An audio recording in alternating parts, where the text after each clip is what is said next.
Hello समूवीना sunrising Capricorn. तो ये reading होगी आपकी 1 जून से लेकर 7 जून तक। इस रीडिंग में मैं आप लोगों के लिए अगर आप किसी स्पेसिफिक पर्सन से डील कर रहे हैं तो उनकी फीलिंग्स और एक्शंस देखूंगी इस वीक आपकी तरफ क्या होगी। ये भी याद रखिएगा कि रीडिंग जनरल है, तो जितना रेजोनेट हो आप उतना ले सकते हैं, बाकी आप छोड़ सकते हैं।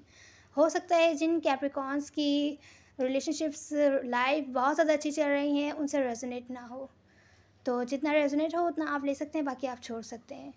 तो इस बार मैं थोड़े न्यू पैटर्न से करूँगी। पहले मैं आप लोगों की पर्सन की स्पेसिफिक पर्सन की फीलिंग्स देखूँगी, फिर आपकी फीलिंग्स देखूँगी, उनके एक्शंस देखूँगी, उसके बाद एंड में हम आउटकम और एडवाइस वगैरह देखेंगे।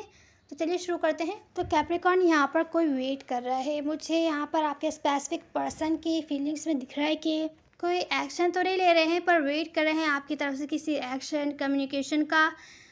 नज़र रखे हुए हैं यहाँ पर, दूर से थक चुके हैं। गिव अप तो नहीं किया है उन्होंने। हो सकता है आपको ऐसा लग रहा हो खामोश हो गए हैं, गिव अप कर दिया, आप कुछ बातचीत नहीं हो रही है। गिव अप नहीं किया है, लेकिन आपकी तरफ से मैसेज कम्युनिकेशन का वेट कर रहे हैं।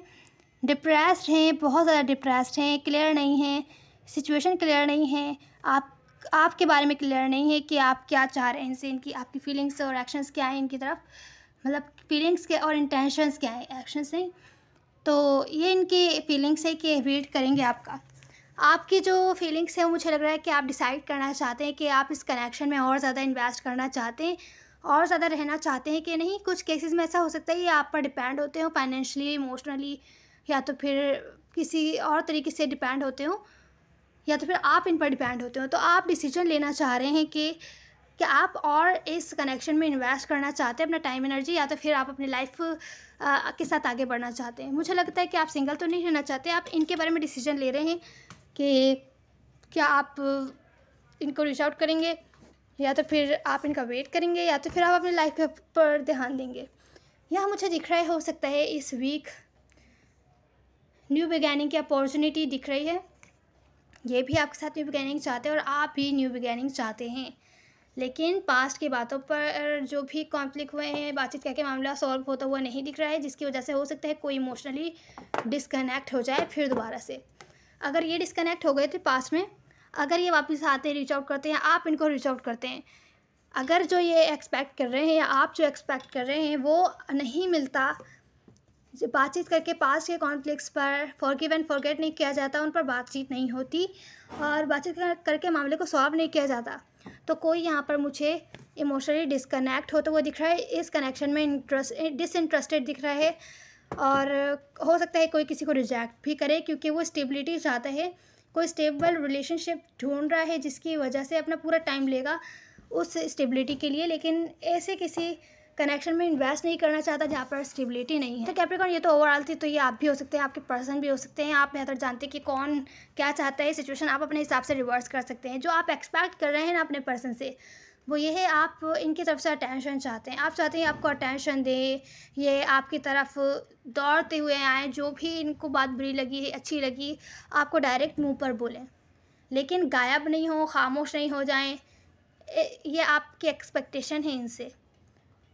तो जो इनके एक्शंस हैं इस वीक के वो ये हैं, अगर बहुत टाइम से आप पर दूर से नज़र रख रहे थे तो सही टाइम का वेट कर रहे थे कि कब आपकी तरफ एक्शन लिया जाए। तो हो सकता है इस वीक आपकी तरफ कोई ना कोई एक्शन ले, या इस वीक के बाद नेक्स्ट वीक ले आपकी तरफ कोई ना कोई एक्शन, लेकिन एक्शन वाला यहाँ पे कार्ड आया है तो एक्शन लेते हुए दिख रहे हैं। इस वीक एक्शन लेंगे आपकी तरफ कोई ना कोई, पर सही टाइम का वेट कर रहे हैं, सही टाइम देख कर आपकी तरफ हो सकता है कोई ना कोई एक्शन लें कैप्रिकॉर्न। तो चलिए अब आपका आउटकम देख लेते हैं। तो आउटकम में 2 टाइप की सिचुएशंस दिख रही है, कोई एडिक्ट है, किसी टाइप की टॉक्सिसिटी है यहाँ पर। आउटकम में मुझे दिख रहा है कि कोई हो सकता है आप लोग की मीटिंग और बातचीत हो, पर कोई एडिक्ट है आपसे, बार बार आपके बारे में सोचता रहता है, आपके बारे में ही सोचता रहता है, बहुत ज़्यादा एडिक्ट है, ऑब्सेस्ड है आपसे, और जेलस बहुत ज़्यादा फील करता है, थोड़ा सा इनसिक्योर हो सकता है। जिनसे आप डील करें वो हो सकते हैं, या आप भी हो सकते हैं। कोई बहुत ज़्यादा एडिक्ट है इस कनेक्शन में आपसे, या आप किसी से एडिक्ट हैं। हो सकता है आपकी उनसे बातचीत हो, फ्लर्टिंग वगैरह होगी, डेटिंग वगैरह होगी, लेकिन ये आपके ऊपर है कि आप पास्ट के कॉन्फ्लिक्ट्स के बारे में बातचीत करके मामले को सॉल्व करते हैं कि नहीं। तो आउटकम में बातचीत होती हुई दिख रही है, लेकिन कुछ ना कुछ टॉक्सिसिटी भी है, तो इस चीज़ का आपको ख्याल रखना है। अब हम आपकी एडवाइस देख लेते हैं। तो कैप्रिकॉर्न यहाँ पर आपकी एडवाइस ये है, जिस किसी भी चीज़ ने आपको हर्ट किया है, अगर थर्ड पार्टी सिचुएशन है जिसने आपको हर्ट किया है, इस वजह से कंफ्यूज थे, आप हर्ट थे, जो भी सिचुएशन है जिसकी वजह से ये कनेक्शन नेक्स्ट लेवल पर नहीं जा पा रहा है, स्टक है, आगे नहीं बढ़ पा रहा है, तो यहाँ पर आपकी एडवाइस है खामोशी को एंड कीजिए, बातचीत करने की कोशिश कीजिए कि आपको ये बातें बुरी लगी हैं, ताकि सामने वाले पर्सन को भी पता हो कि क्या गलतियाँ हैं जो वो कर रहे हैं जिसकी वजह से यहाँ गड़बड़ आ रही है, ताकि वो भी कंफ्यूज ना हो। क्लियर कम्युनिकेशन करने की कोशिश कीजिए।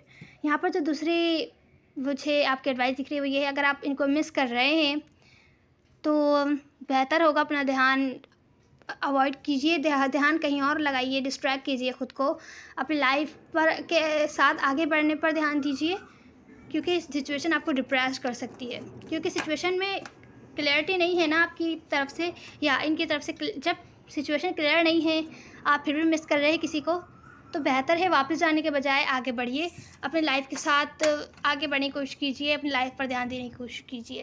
तो ये थी आपकी रीडिंग कैप्रिकॉर्न। उम्मीद है आपको कोई ना कोई हेल्प मिली होगी। मेल और फीमेल मैटर नहीं करता है, सब एनर्जीज होती हैं। Now see you the next one. God bless you.